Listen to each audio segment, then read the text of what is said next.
C'est donc le néerlandais Dylan van Baarle qui a remporté la 119e édition du Paris-Roubaix ce dimanche 17 avril.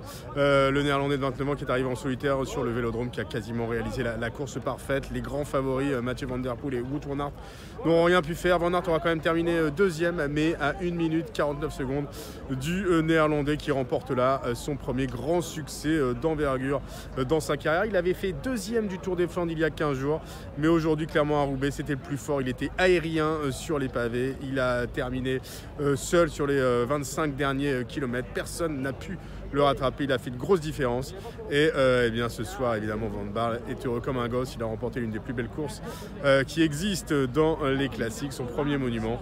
Forcément une vraie joie aussi pour la formation Ineos qui décroche son premier grand succès sur Paris-Roubaix grâce donc à Dylan Van Baarle. La perf française du jour, elle est signée Adrien Petit, le nordiste, le régional de l'étape qui termine 6e de Paris-Roubaix.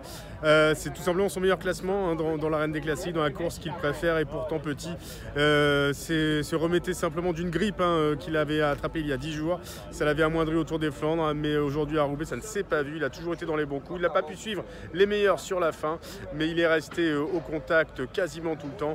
Adrien Petit, meilleur français, 6e de Paris-Roubaix, le nordiste, qui eh bien, a porté haut les couleurs de la région en terminant avec les meilleures belles performances du coureur de la formation Wanty-Gobert.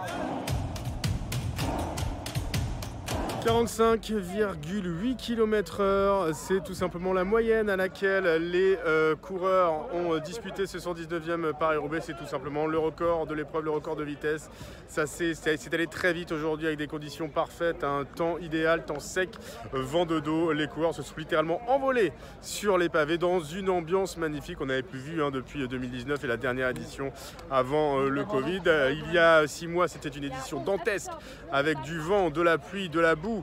Et cette fois-ci, changement de météo total avec du soleil et surtout beaucoup de monde. On a retrouvé l'ambiance du Paris-Roubaix qui nous manquait tant depuis ces années passées sous crise sanitaire. On va pas dire que c'est le retour à la vie normale, mais en tout cas on a le sentiment qu'on a retrouvé un Paris-Roubaix normal aujourd'hui, avec une belle ambiance sur les routes, une grosse vitesse des coureurs et un temps magnifique.